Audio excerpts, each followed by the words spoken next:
Kemiskinan merupakan salah satu masalah ekonomi yang menjadi isu global dan masih dicari jalan keluarnya. Salah satu faktor penyebab kemiskinan yaitu karena pendidikan yang rendah, sehingga tidak memiliki modal yang cukup untuk menopang kehidupan. Bila masalah kemiskinan tidak diatasi dengan baik, kesenjangan sosial akan terus merajalela. Si kaya semakin kaya, dan si miskin tak kunjung membaik. Jurang pemisah antara si kaya dan si miskin pun akan semakin mencolok. Seperti yang terjadi pada wilayah-wilayah berikut ini. Potret kontrasnya, kehidupan antara si kaya dan si miskin nampak sangat jelas karena mereka terpaksa hidup bersandingan. Miris, tapi memang begitulah realitanya. Inilah kontras kehidupan si kaya dan si miskin versi On The Spot.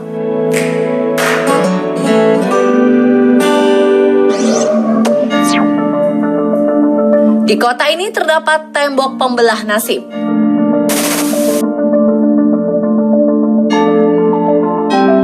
Banyak dari kita beranggapan bahwa dinding pembatas sengaja dibangun untuk memisahkan wilayah dua negara. Namun hal berbeda akan Anda jumpai di Peru. Wall of Shame justru sengaja dibangun sebagai pemisah antara si kaya dan si miskin. Tembok yang berdiri kokoh sepanjang 10 km ini memisahkan dua wilayah di kota Lima, yaitu Las Casuarinas dan Vista Hermosa. Perbedaan nampak sangat kontras antara dua wilayah tersebut. Jika di Las Casuarinas, orang-orang hidup nyaman di rumah mewah dengan segala fasilitas yang lengkap, mirisnya di Vista Hermosa, orang-orang hidup serba kekurangan di pemukiman kumuh yang penuh sampah dan juga gersang. Kemunculan tembok setinggi 3 meter dengan kawat berduri ini diusulkan oleh orang-orang kaya di Las Casuarinas. Mereka khawatir orang miskin akan mencuri harta benda mereka jika tidak dibangun tembok tersebut. Kemunculan tembok ini pun makin menyusahkan penduduk Vista Hermosa. Pasalnya tembok ini membatasi mereka berinteraksi dengan kota sebelah dan terkadang mereka harus memutar sangat jauh untuk dapat ke kota seberang. Walaupun menuai banyak kritik dan kecaman karena menyebabkan kesenjangan sosial dan rasisme, nyatanya tembok ini masih berdiri kokoh hingga sekarang.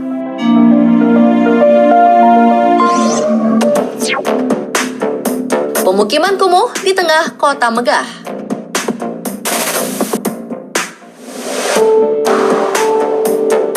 Mendengar kata Mumbai, pasti pikiran Anda akan langsung tertuju ke film-film ternama Bollywood. Ya, Mumbai adalah rumah dari produksi film Bollywood. Tak hanya itu, Mumbai juga merupakan kota terkaya di India. Kota yang tidak pernah tidur ini pun dijuluki sebagai City of Dreams karena segala impian dapat digapai di sini. Tak heran jutawan dan miliarder bahkan para selebriti di India memilih untuk tinggal di sini. Namun di tengah keramaian serta kemewahan yang ada, tepat di tengah-tengah kota Mumbai, terdapat sebuah pemukiman kumuh terbesar di dunia yang masih syarat akan kemiskinan.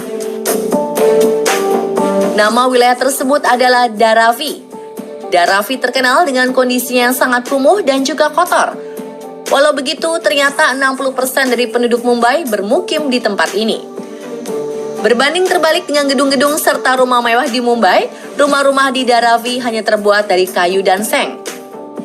Akses untuk air, listrik, dan sanitasi pun masih sangat terbatas. Tapi uniknya, Dharavi justru menjadi salah satu destinasi wisata anti-mainstream yang dikenal dengan nama Slum Tour.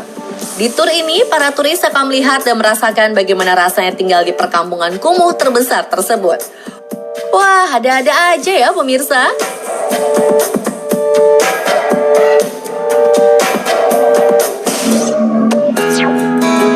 Dua dunia yang berseberangan di negeri Afrika.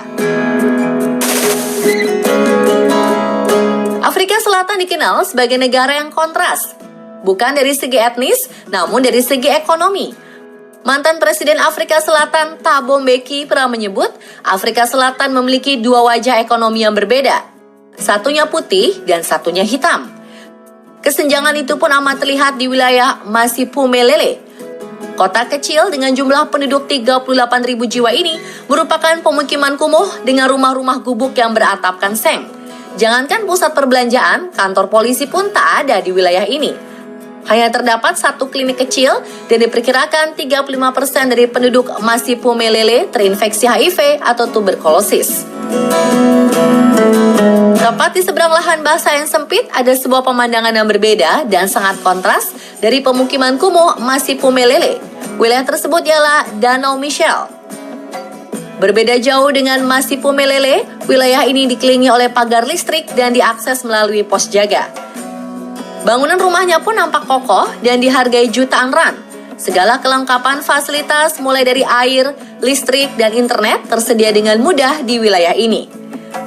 Miris memang, ketika orang-orang kaya di Danau Michel bisa bersenang-senang di danau, penduduk Masipumelele justru kesulitan sanitasi, sampai toilet pun harus berbagi.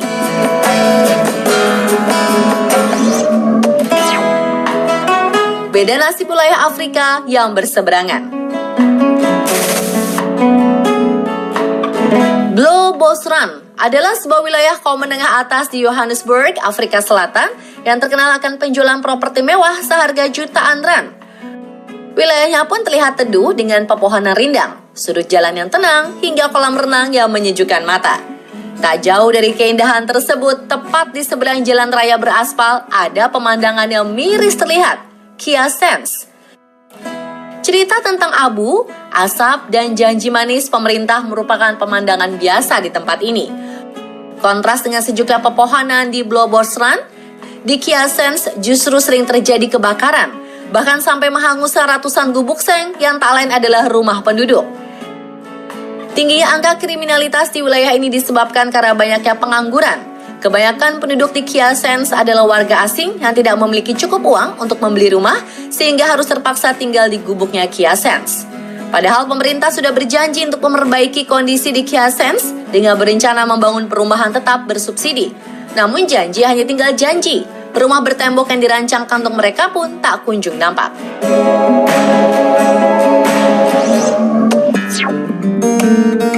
Tetangga namun beda warna.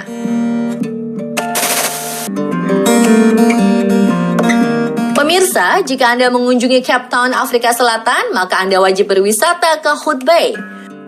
Sekitar 15 km di selatan Cape Town, Hout Bay adalah lembah indah yang terletak di antara beberapa gunung. Terdapat sebuah pelabuhan tersibuk yang merupakan destinasi favorit bagi para pemancing. Pantainya pun tak kalah indah. Laut biru yang berombak dengan pasir putih yang cantik membentang bak pemandangan surga di dunia. Hotel-hotel dan perumahan mewah pun akan sering Anda jumpai. Sangat cocok bagi para pelancong yang ingin bersantai sejenak dari penatnya rutinitas. Namun sayang, di antara keindahan yang nampak, masih saja ada jurang kemiskinan yang terpampang nyata. Hijaunya wilayah di Hout Bay berbanding terbalik dengan Imizamo Yetu, yaitu sebuah kawasan pemukiman di mana sebagian besar terdiri dari gubuk kecil yang membentang di lereng gunung yang curam. Meskipun luas wilayah Imizamo Yetu jauh lebih kecil daripada seluruh lembah di Hout Bay, nyatanya mereka memiliki jumlah populasi yang sama, yaitu sekitar 15 hingga 17 ribu penduduk. Terbayangkan betapa sesaknya tinggal di Imizamo Yetu? Gubuk-gubuk di Imizamo Yetu hanya beratapkan seng, padahal suhu di wilayah tersebut sangatlah panas. Bayangkan, rasanya pasti seperti terbakar di dalam rumah sendiri. Jika dilihat dari udara, sangat terlihat jelas batasan dari kontrasnya dua wilayah tersebut. Garis pepohonan yang memisahkan keduanya syarat makna seperti sebuah pagar yang dijaga ketat.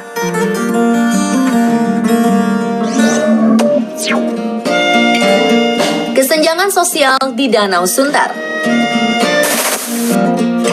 Tak usah jauh-jauh untuk melihat mirisnya kesenjangan sosial yang terpampang nyata. Di Indonesia, tepatnya di Jakarta, hal tersebut sudah menjadi pemandangan yang lumrah. Nah pemirsa, apakah Anda bisa menebak di mana lokasi ini? Ya, Danau Sunter di Jakarta Utara. Kesenjangan sosial memang amat terasa di wilayah ini. Tepat di seberang kawasan elit dan hanya dipisahkan oleh hitamnya air danau, terdapat pemukiman padat penduduk yaitu Kampung Kumuh Sunterjaya. Perkampungan ini lokasinya persis di tepi danau dengan air yang kotor dan beraroma tidak sedap. Sebagian besar rumah penduduk hanya bangunan sementara dengan fondasi yang tak kokoh dan atap dari seng. Kondisi ini sangat kontras dengan pemandangan di seberang danau, yang mana rumah-rumah nampak memiliki fondasi kokoh dengan atap yang layak. Pemerintah pun tak tinggal diam melihat kondisi tersebut. Pada akhirnya, Kampung Sunterjaya disulap menjadi kampung warna-warni untuk mengurangi kesan kumuh. Kini kampung tersebut sudah memiliki wajah baru yang layak untuk dikunjungi oleh warga. Bagi Anda yang suka bersuah foto, kawasan ini juga bisa menjadi spot foto yang keren loh untuk tetap eksis di media sosial. Bersyukurlah jika Anda masih memiliki tembok yang kokoh, karena rumah mereka ditiup saja sudah roboh. Terus saksikan On The Spot untuk update informasi unik, video wow, dan konten viral lainnya hanya di On The Spot Trans 7.